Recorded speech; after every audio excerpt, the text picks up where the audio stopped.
Exactly 1 year ago, I posted this tweet saying that 2020 will be the best gaming year ever. I don't think that turned out to be completely true, thanks to some games not fully delivering on their promise, but it overall was still a really good year for new releases. It did start real slow, with many titles getting delayed even before COVID started, but in the second half things finally catched up and we got some cool worlds to get lost in, which was needed during this year in particular. There are still some games that I haven't played yet that might have made this list, but I already wanted to share my top 5 favorite games of 2020, and I will give some honorable mentions at the end of the video as well. This is the Sunday Jorgameshow, not releasing on a Sunday, but thanks for joining. A like on the video would of course really help me out. And let's go. Yes, time for a new giveaway for a 2021 game of your choice on your platform of choice. So anything is possible. The link to the new giveaway is in the pinned comment. Be sure you are a subscriber of this channel before you enter, and good luck. Number 5 is Cyberpunk 2077. And I gotta be honest, I expected this game to be higher on the list, but it's just not that game-changing experience that I was hoping for, or that CD Projekt Red was kinda promising. And not to mention the, of course, inexcusable launch on last-gen consoles, how they were hiding that before release by also taking down footage and not letting reviewers play it on those systems is just gross. And it's a shame because I want more people to experience this awesome open world RPG that I know you will like if you follow the channel for a while and play the same games as I do. Like, the scope of Night City is immense and really impressive, the gunplay feels awesome, and there are quite a lot of cool powers you can use to change the gameplay up. The characters you meet are well realized, and I like how there are some missable boss fights, weapons or missions altogether, depending on your choices. Although I thought there would be more of that based on previous promises. What Cyberpunk does, it does well, but in terms of the open world design and activities, I thought it would push the genre more forward, instead of being the typical icons on the map with bosses or enemy hideouts and familiar side missions. I totally missed some dynamic events in the world, like we saw for example in Red Dead Redemption 2, that would make the world feel way more alive. Still though, the amount of content you get in this game is insane, and there are a lot of cool secret items to find. It's just not that next-gen open world RPG that I was kinda expecting. Another delay would of course also have done the game many favors.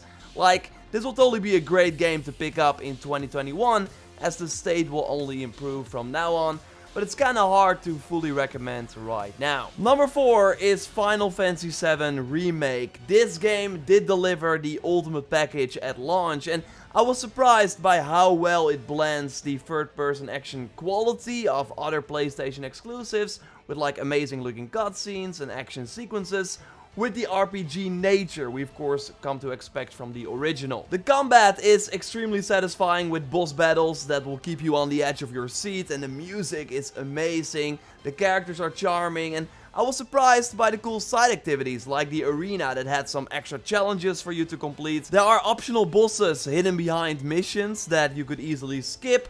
It was polished, kept me engaged throughout the whole journey, and I can totally recommend it to anyone, even if you're not into JRPGs in particular. Like, this is an amazing game. On number 3, I got another PlayStation 4 exclusive, and really, if you don't own a PlayStation this year, you were missing out. Like, this year once again showed how many awesome exclusives that system has. Ghost of Tsushima, and in particular the Legends multiplayer, are among the best. Like, don't get me wrong, I really enjoyed the single player open world and the main missions, but apart from it being in a setting that I always wanted to experience, the game did not really do anything new in particular, and had some pretty repetitive side content if you decided to focus on that, and that was something that I did during the first 10 hours, although I recommend that you just stick to the main story and do some side content here and there. The combat in this game is the true standout though, and upgrading Jin's katana and getting more powerful feels amazing, and that is something that translated insanely well into Legends. But now, instead of familiar open world activities, you had to apply it to super challenging and thoughtful co-op content, where working together to complete the mission and the optional objectives is required. Combine that with 4 fun to play classes, a really generous loot system, and this multiplayer really kept me wanting more. But also by the end of the main story, I was totally invested in Jin's journey and the world completely changed per story act, which was awesome. The game is of course beautiful, but Legends really had me from moment one, and kinda makes me wish there was more content coming in the future. But the fact that you can now get both experiences in one package and sometimes for a lower price as well than at launch is mind-blowing, making it actually the best value for your money of any game in 2020 in my opinion. Number 2 is the game that I played the most in 2020 and will likely play the most in 2021 as well, Assassin's Creed Valhalla. Maybe for some people, Ghost of Tsushima will be higher than Valhalla, and I do get that, especially because of the state that Valhalla launched in, with many bugs and progression issues that are still present today, although the recent patches did help the overall performance of the game a lot. No, but Valhalla does something that I wanted the new RPG games to do for a long time, and that is give you freedom. Sure, there's still a leveling system, but if you play it smart and use your tools, then you can easily go to higher power level regions and be successful, or take out bosses that are meant for the end game. The result is that I was exploring this massive game how I wanted to. Nothing was stopping me from doing all the raids in the game before I even finished 2 of the main story arcs in England. I went to Asgard and completed the whole mythical storyline before even getting to know Basim, who immediately left on our arrival in England. I was able to get loot from hideouts with way too powerful enemies because I was smart about how I approached the situation. I love how Valhalla doesn't push you in one direction, but gives you this awesome open world to try and test your limits in. The amount of boss fights are great, although I wish they were replayable. The combat feels awesome, and the dual wielding system adds even more depth than I initially thought. There are totally elements that feel undercooked or just bad choices in the progression, for example, that has you run around in the Raven Clan beginning armor for the first 10 hours without finding any other gear. The RPG elements also miss depth, where Odyssey totally pushed the series forward in terms of min-maxing and build creation. Valhalla throws that all out of the window with no good answer for it in return. Some of the main story arcs should not have been forced on you so that the game doesn't lose focus from the main plot, but the good, in my opinion, totally outweighs the bad big time. But most of the shortcomings, apart from the bugs, mostly became clear after already putting more than 50 hours into it. I just right now hope that the post-launch can deliver and keep me in this world for another year until we get the next Assassin's Creed. And yes, I will totally do my annual These Games Will Be Announced in 2021 video very soon, where I will also mention Assassin's Creed. For now though, number 1, The Last of Us Part 2. And I'm going to keep this short because I really hate the Discord and the negative attitude around this game because of the story decisions that people don't agree with. I think it's bold what they did, and something that we need to see more of to push the narrative in games to different highs, so we keep being surprised. But even putting the story that I really liked aside, The Last of Us Part 2 had me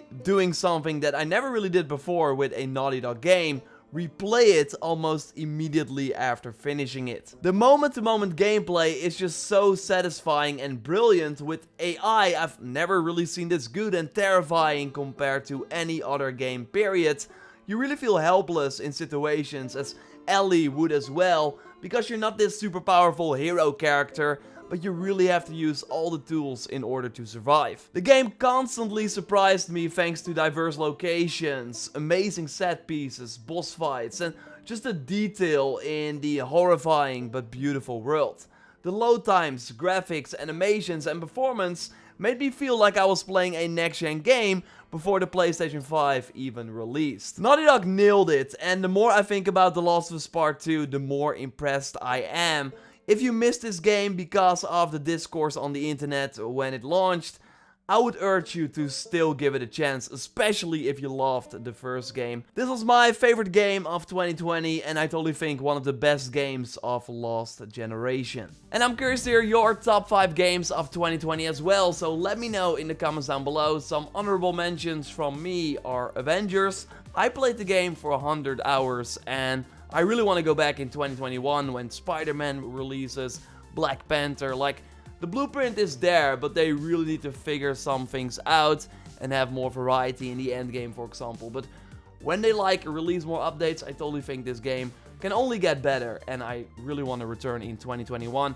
Doom Eternal was great and would have made my top 5 if it wasn't for these other games, and I'm sure that Spider-Man Miles Morales might have slipped in there as well, but truth be told, I haven't had time to really play that game thanks to Valhalla and Cyberpunk coming out around the same time. Yeah, we did the All Suits video, but that was because Joyce played the game, finished it, recorded everything, and then we worked together on the video. So stuff like that is kind of going on the channel as well. I really got help from multiple people now, including Tom, who's editing the Sunday videos, and we want to be back with the weekly schedule again. Hopefully this coming Sunday, already one of the new Sunday videos, otherwise the week after that. But yeah, we were of course on a hiatus because of the new releases and the overall December craziness. But I got a ton of cool topics that I want to discuss soon. So if you got questions for the next Sunday video, you can of course also drop it down in the comments down below. For now, I hope you have a great rest of 2020, or if you're watching this in 2021, I hope, yeah, that 2021 is a better year than 2020 in general, but you would think that we can only go up from here, right? Not sure in terms of games. I'm not sure if 2021 will be on the same level. I hope so. It can really go both ways in my opinion. We just still don't know a lot. So I will make some predictions very soon. Subscribe for that and way more content. A like on the video would of course really help me out. And don't check out my previous Sunday video on the new Assassin's Creed that I still think will launch in 2021. For now though, I will speak to you next time and goodbye.